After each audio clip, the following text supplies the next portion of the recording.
Percayalah bahwa, saya ulang, percayalah bahwa setiap kita mau melakukan kebaikan, setan pasti kepanasan dan berusaha menggagalkan kita.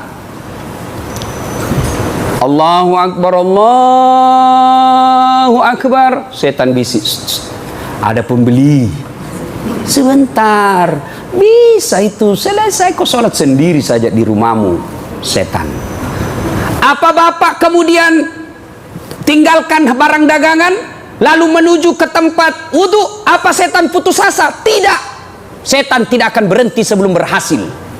Maka dia goda lagi kita. Bagaimana caranya? Wudhu kita seadanya. Wudhu kita tidak sesuai diajarkan Nabi. Banyak orang wudhu pak sekarang yang saya lihat tidak diajarkan Nabi. Bagaimana doa mau diterima ketika sholat? Kita wudhu saja salah-salah. Wudhu sambil terima telepon. Ya, sebentar kok telepon lagi. Gampang itu, 20.000 cocok. Nah itu, siapa ajar ki wudhu sambil terima telepon? Jangan ketawa bos, saya serius ini. Ayo. Al-Quran mengajarkan wudhu itu membasuh jari-jari ke siku. Jari-jari ke siku. Mana maknanya? Prakteknya begini bos.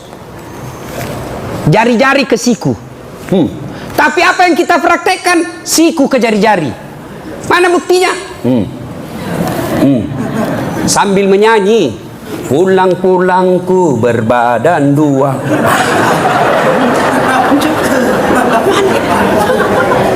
Setan goda kita itu. Wah, wudhu tidak sempurna. Itu setan masuk. Anggaplah bapak wudhu dengan sempurna. Jangan pikir setan putus asa. Tidak, masih digoda kita pak. Masuk kita ke masjid, dia goda lagi. Tidak usah kau sholat sunnah, itu sudah hampir qomat. Duduk saja. Langsung kita duduk, masuk setan. Anggaplah bapak berhasil mengalahkan setan lalu sholat sunnah. Jangan pikir setan menyerah. Apa? Dia suruhnya lagi kita cepat-cepat. Tidak usah kau baca surat pendek, Al-Fatihah saja cukup. Anggaplah bapak sholat dengan sempurna. Jangan pikir setan menyerah. Apalagi digoda lagi kita. Dengan cara apa? Luar biasa kau dasar. Wudukmu bagus, sholatmu sempurna, bacaanmu baik, kamu paling soleh dalam masjid. Akhirnya muncul sombong. Semua yang ada masjid ini salah, saya saja yang benar. Masuk setan. Sekarang banyak orang begitu pak. Sholat hanya dia rasanya yang benar, kayak dia saja masuk surga. Banyak sekarang penceramah itu bukan penceramah sebenarnya, baru belajar agama. Baru 1 bulan belajar, itu pun melalui YouTube. 3 menit habis kuotanya. Akhirnya belajar agama setengah-setengah. Banyak itu ustaz sekarang, ustaz sombong, suka sekali salahkan orang. Bid'ah, masuk neraka. Nenekmu punya neraka. Luasnya itu sorga, kau tidak mau kasih masuk bos. Kasih masuk juga, biar di pinggir-pinggir. Kaulah di tengah, biarlah kami ini di pinggir. Masa banyak sekarang penceramah pak, judulnya bikin takut-takut. Judul, kesalahan-kesalahan orang yang sholat. Kenapa orang yang sholat kau cari salahnya? Lebih kesalahan-kesalahan orang yang tidak sholat. Hanya itu penceramah begitu. Kesalahan-kesalahan sholat berjamaah. Apa orang berjamaah kau salahkan? Kita setengah masih kasih masuk masjid, kau kasih salah lagi. Kenapa tidak ke ceramah saja? Apa ceramah? Akibat orang yang tidak berjamaah di masjid, supaya dia datang. Ini sekarang banyak lagi ceramah kesalahan-kesalahan orang yang berkurban. Kita setengah mati aja berkurban, kau salahkan lagi. Banyak itu penceramah begitu pak. Itu penceramah sombong itu. Hanya dia mau masuk surga. Nenek muka punya surga. Banyak penceramah sekarang ini sombong, tidak mau menerima perbedaan pendapat. Adakah ustadz sombong? Banyak pak. Banyak itu ustadz sombong. Ada beberapa kenalan saya ustadz sombong betul. Mana ciri-cirinya? Waktu belum terkenal, saya miss call, dia sudah langsung telepon saya. Saya miss call saja, dia langsung telepon. Sekarang saya telepon, tidak dijawab-jawab. Dari pagi sampai sore saya telepon, tidak dijawab. Begitu malam dia jawab, siapa ya? Sota. Ada nama aku di situ, pura-pura tidak kenal. Hancur juga ini ustaz. Ada Ada juga ustaz begitu Pak. Tidak mau menerima perbedaan pendapat. Hanya gara-gara satu celananya di atas mata kaki, satu di bawah mata kaki, bertengkar. Mau bertengkar. Bagaimana itu kalau ustaz? Kadang juga itu orang masuk masjid mengganggu orang berjamaah. Bagaimana itu masuknya ustaz? Itu yang kasih sentuh-sentuh kaki di bawah. Bagaimana itu ustaz? Kalau mau kasih begitu, tanya dulu di samping tak. Bos, boleh saya sentuh kaki ini? Kasih tahu begitu. Kalau dia bilang boleh, silahkan laksanakan. Kalau dia bilang jangan, kau ganggu konsentrasiku. Jangan paksa orang. Saya biasa kasih pindah, dia kasih pindah lagi. Saya kasih pindah kakiku, dia kasih pindah lagi. Saya injak Pak. Kenapa diundang ustaz? Kau ganggu saya. Juga itu orang berjamaah kayak dia saja yang alim di dalam masjid. Baca Al-Fatihah saja kayak mau digigit telinga. Iya. Biasa iya mau cowok. Ada juga yang begitu Pak. Takbir ganggu orang. Allah. Setan semua itu Pak. Dalam bentuk manusia. Dan ini susah diusir Pak. Kalau setan tidak dilihat, baca basmalah lari dia Pak. Kalau setan dalam bentuk ini susah diusir Pak. Baca Yasin, dia bilang baca kok sampai hatam, saya makin dekat. Bapak saudara-saudara sekalian, percayalah, setiap kita mau melakukan kebaikan, setan pasti masuk. Maka oleh karena itu selalu diingatkan, ya ayyuhalladzina amanu dukhulu fis-silmi kaffatan wa la tattabi'u khutuwatis syaitan, dan janganlah engkau ikuti langkah-langkah setan, karena sesungguhnya setan itu musuh yang nyata bagi kalian. Setan yang nyata-nyata musuh kita. Musuh kita bukan ulama, musuh kita bukan sesama muslim, musuh kita bukan sesama anak bangsa, musuh kita setan laknatullah alaihi. Itu kata Quran, musuh kalian adalah setan. Tapi yang kita musuhi ulama, yang kita musuhi Islam, yang kita musuhi saudara kita, hanya karena kita berbeda pendapat, berbeda mazhab. Mulai dari takbir itu kan orang sudah berbeda Pak. Nabi takbir sejajar dengan bahu. Mana disebut sejajar dengan bahu? Ada yang memaknai begini, sejajar dari atas. Ada yang memaknai begini, kenapa? Sejajar dari depan. Mau begini silahkan, mau begini silahkan. Yang jadi masalah kita bertengkar, yang begini menyalahkan yang begini, yang begini menyalahkan begini. Ya salahlah, bertengkarlah kita. Masuk di masjid, silahkan. Begitu bapak menyalahkan orang lain, padahal itu ada juga imam mazhabnya, berarti bapak telah bersekutu dengan setan. Apa? Sombong. Tidak ada orang suka itu orang sombong Pak. Apa biasa menyebabkan orang sombong kah? Apa? Biasa pangkat jabatan. Jangan sombong karena pangkat jabatan. Anggota DPR mau sombong. 5 tahun saja bos, terpilih lagi, alhamdulillah. Tidak terpilih, yang sombong pangkat jabatan, yang sombong Pak. Kepala dinas mau sombong, Pardiduan Tasa mau sombong. Kepala dinas kalau disuka sama wali kota masih dipertahankan, disuka wali kota belum tentu disuka sama istrinya. Hancur kita Pak. Jabatan pangkat jangan membuat sombong. Apa? Ada batasnya. Apalagi membuat sombong orang. Ilmu. Jangan sombong gara-gara ilmu. Marah Allah dikasih pikun. Pikun Pak, tidak ada obatnya. Ada guru besar Pak, profesor doktor, banyak betul gelarnya. Begitu dia mau pensiun mulai pikun-pikun. Diprotes sama istrinya. Pak, biasanya selama ini kalau bapak mau pergi mengajar cium-cium saya. Ini sudah hampir 1 minggu kok keluar tidak pernah cium saya lagi. Dan sudah bilang suaminya, astagfirullah, berarti siapa saya cium selama ini? Ternyata pembantunya dicium. Dan juga modus. Mentang-mentang sudah dengar begini, pura-pura pikun. Pembantunya ditemani tidur karena istrinya gendut. Begitu didapat sama anaknya, bukan mamamu ini kah? Hancur juga. Dan sombong Pak. Apa lagi membuat orang sombong? Apa lagi? Harta. Jangan sombong Pak. Sebentar saja kalau Allah mau ambil.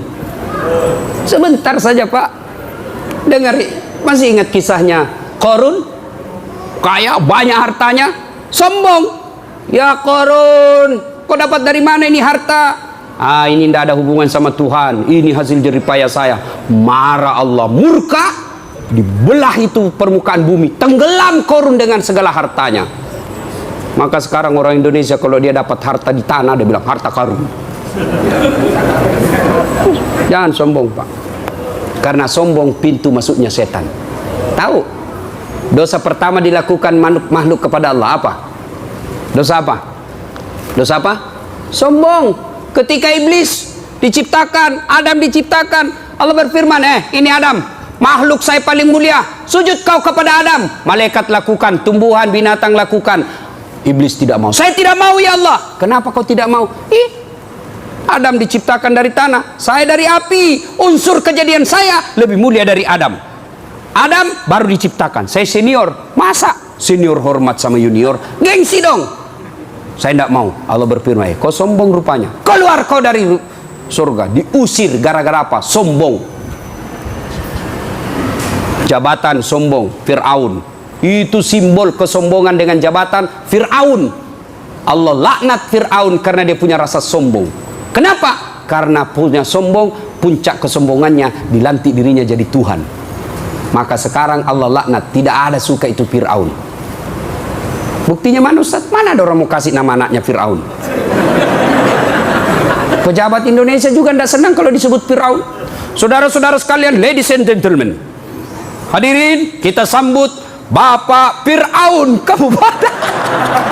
Wah, dilemparnya kita, Pak. Tuh, karena sombong. Ya. Nah, puncak kesombongan satu diantaranya, teman setan, sombong, ghaniyun mutakabbir, orang kaya yang sombong. Orang kaya yang sombong. Kaya harta sombong, temannya setan.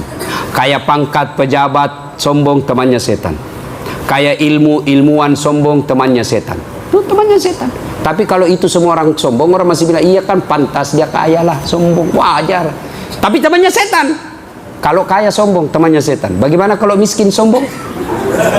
Miskin sombong, bukan lagi temannya setan. Kau sudah jadi setan, cilaka.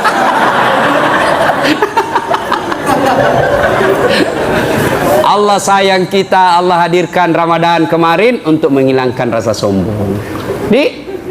Nah, ibu bapak, saudara-saudara sekalian, begitu bapak mau melakukan kebaikan, percayalah, setan pasti kepanasan dan berusaha menggagalkan. Nah, termasuk bapak nanti kalau ada mau bersedekah hari ini, tuh setan kepanasan itu. Mulai sekarang itu dia bisik kita, Pak. Dia bisik dengan keraguan-raguan. Wah, kalau saya keluar semua uangku di dompet ini, gimana besok anak saya? Itu setan itu. Termasuk istri bisa jadi setan. Begitu bapak mau bersedekah, dikode di SMS sama istrinya. Pak, jangan sok kaya ya. Nah, itu apalagi kalau bapak termasuk suami yang takut sama istri.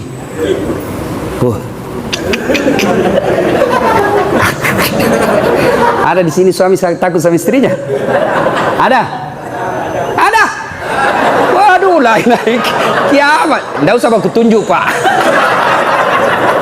Berarti jadi laki-laki kalau takut sama istri, nah, bagaimana caranya Pak Ridwan Tasak mau takut sama istrinya? Caranya, nah gaji diambil semua tiap bulan. Kita kasih uang panai, dibelikan mobil, dicicilkan rumah, dicicilkan pakaian. Semua gaji kita diambil tiap bulan. Masa kita mau takut sama istri? Cari mati itu. Nah, jangan mau takut sama istri, Pak. Nggak betul itu. Saya bilang, orang berarti Ustaz tidak takut sama istri. Ngapain sih takut sama istriku? Cuma dia lebih berani dari saya.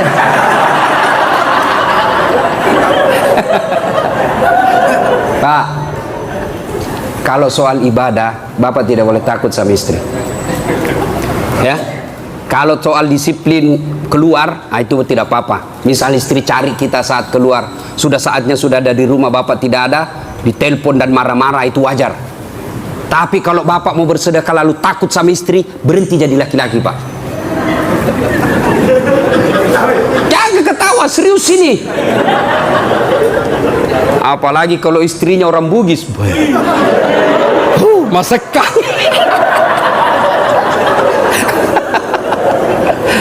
Kada menahan. Bapak, saudara-saudara sekalian, ayo. Ketika kita mau melakukan kebaikan, percayalah, Iblis selalu ada di situ menggagalkan. Jadi ketika Bapak mau bersedekah dan tiba-tiba batal, lawan itu iblis. Astagfirullah, astagfirullah. Jangan astagfirullah lalu cabut itu duit, masukkan celengan. Jangan astagfirullah, astagfirullah. Tapi dia kasih masuk kembali ke dompet. Dia bilang, setan, biar aku istighfar, sembunyi uangmu. Bapak, saudara-saudara sekalian, ya. Nah, cara melawan setan dengan cara perbanyak istighfar. Astaghfirullahaladzim wa atubu ilaihi, la ilaha illa anta subhanaka inni kuntu minadz zalimin. Terlalu panjang itu, Ustaz. Boleh yang pendek. Astaghfirullahaladzim wa atubu ilaihi, astaghfirullahaladzim wa atubu ilaihi. Masih panjang, Ustaz? Paling yang pendek. Astagfirullah, astagfirullah, astagfirullah. Paling pendek astagfirullah, astagfirullah. Nah, karena waktu asar sudah dekat. Hah? Jam 3 asar, Pak. Bapak enak, saya capek. Saya dikasih pagi, kodok baru pulang dari Turki, belum sempat pelu istri, lari lagi. Bapak, saudara-saudara, yang kedua, berkurbanlah. Berkurbanlah, Pak. Tapi aneh zaman sekarang, Pak, ada orang mampu tapi tidak mau berkurban. Saya ulang, betapa banyak orang Islam mampu tapi dia tidak mau berkurban. Sebaliknya, betapa banyak orang tidak mampu tapi mau poligami. Iya, Ibu, ya? Benar. Betapa banyak orang mampu tidak mau berkurban dan berapa banyak orang tidak mampu mau poligami. Bagaimana ceritamu, Bos? Tapi sebenarnya poligami boleh selama Bapak mampu. Kalau tidak mampu jangan cari penyakit. Ayo, mulai cemas ibu-ibu. Terancam ini ibu-ibu ini cari poligami. Ibu-ibu mau masuk surga? Mau, Ibu? Poligami. Dan sudah bilang ibu, banyak jalan menuju surga, Ustadz. Memang banyak tapi macet. Dia bilang, tapi Ustadz sakit hati, Ustadz, dendam kita. Iya, karena hadiahnya surga. Kalau tidak sakit hati dan biasa-biasa, hadiahnya cukup kipas angin. Bapak, saudara-saudara sekalian, berkurbanlah. Bapak kalau bilang tidak mampu, bohong. Periksa HP-nya Bapak, berapa harganya? Harga 2 juta. Berapa paket data yang Bapak miliki tiap bulan? Beli paket data 130.000 yang paling murah. 1 bulan, kali 1 tahun. Kambing cuma 900. Ada juga yang paling bagus lah itu 1,5 juta sampai 2 juta. Masa Bapak tidak mampu? Mampu cicil mobil tapi tidak mampu beli kambing. Marah Allah. Allah cabut kita punya harta. Akhirnya apa? Anak kita narkoba. Istri kita tidak nurut. Penyakitan. Sembuh encok, datang asam urat. Selesai asam urat, usus buntu. Ditangani asas buntu, kolesterol. Itu karena Bapak pelit, sekek, kikir galap, aku jam batang. Apa? Pak, coba lihat orang rajin sedekah, Pak. Tidak ada itu banyak penyakitnya. Tapi yang pelit, macam-macam penyakitnya. Akhirnya apa? Uangnya keluar sia-sia, tidak ada pahalanya. Kenapa? Hanya ngurus beli obat. Ya serius kita ini, Pak. Setan tidak akan pernah biarkan kita berbuat baik. Maka berkurbanlah. Ada perokok di sini? Hah? Saya kadang-kala ditanya jamaah, Ustaz, kenapa doaku tidak dikabulkan? Saya tanya, Bapak merokok? Iya, Ustaz, itu sebabnya. Kok bisa, Ustaz? Salah satu penyebab doa tertolak kalau kita berbuat haram. Mana hukum? Rokok. Haram kan? Bapak cari, buka itu online, Pak. Cari itu fatwa ulama tentang rokok. Hanya ada ulama Indonesia sebagian yang mengatakan rokok itu makruh. Kenapa? Ternyata saya pelajari yang mengatakan makruh karena dia juga merokok. Hati-hati, Pak. Saya doakan Bapak berhenti merokok lalu beli kambing. Insya Allah. Tidak ada orang bangkrut kalau rajin berkurban. Tidak ada, Pak. Banyak pengalaman hidup saya tentang hebatnya ini kurban. Sedekah, Pak. Kecil itu, Pak, Allah ganti kecil. Kenapa kita miskin? Selalu kita bilang, apa saya makan besok? Apa saya kalau saya sedekah ini? Saya potong kambing, apa saya besok? Allah marah. Kenapa? Kita tidak percaya Allah Maha Kaya. Kita tidak yakin, Pak, maka kita miskin. Kenapa? Karena selalu berpikir, saya miskin, saya miskin. Ana inda sanni abdi bi, saya tergantung sangkanya hambaku. Kalau dia hamba, dia yakin, dia kira miskin, miskin kau. Kalau kau yakin kaya, kaya kau. Dalam psikologi disebut sugesti atau berprasangka baik. Gimana kalau saya potong kambing? Apa nanti pembayaran? Jangan putus asa, Allah Maha Kaya. Selalu saya kasih contoh. Bapak-bapak tahu cicak? Tahu cicak? Apa dia makan cicak? Hah? Masuk akal enggak? Ibu-ibu, masuk akal enggak cicak makan nyamuk? Gimana caranya cicak enggak bisa terbang? Nyamuk terbang. Bagaimana caranya? Allah yang ngatur. Bukan cicak yang pergi terbang kejar nyamuk, nyamuk yang masuk ke mulutnya cicak. Itu masih ingat lagu waktu kecil? Cicak-cicak di dinding, diam-diam merayap. Datang, datang Pak. Bukan kata, lagu bilang tidak. Cicak terbang ke nyamuk. Tidak, tapi apa? Datang seekor nyamuk, hap. Lalu ditangkap. Coba. Itu cicak, enggak sarjana. Enggak anggota DPR.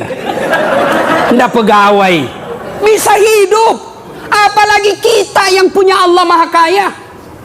Kenapa kita miskin? Karena kita tidak yakin mampu. Yakin mampu, Allah kasih kemampuan. Jelas? Jelas.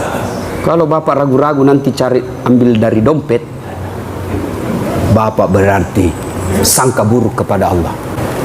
Tidak ada baiknya itu sangka. Yakin saja, Pak. Saya dalam hidup saya, semakin saya cemaskan masa depan, semakin susah uang saya dapat. Tapi kalau saya tidak pernah ragu, Allah kasih. Allah janji, ud'uni astajib lakum, minta kau kepada aku, saya kasih kamu. Ya Allah, mudah-mudahan tahun ini saya bisa berkurban ya Allah. Masa Allah tidak bantu kita? Cuma kita tidak pernah serius. Mana buktinya serius? Ayo, mulai tahun lalu kita mulai tabung. Tiap pasar 100.000, tiap pasar 100.000, 1 tahun bisa beli kambing.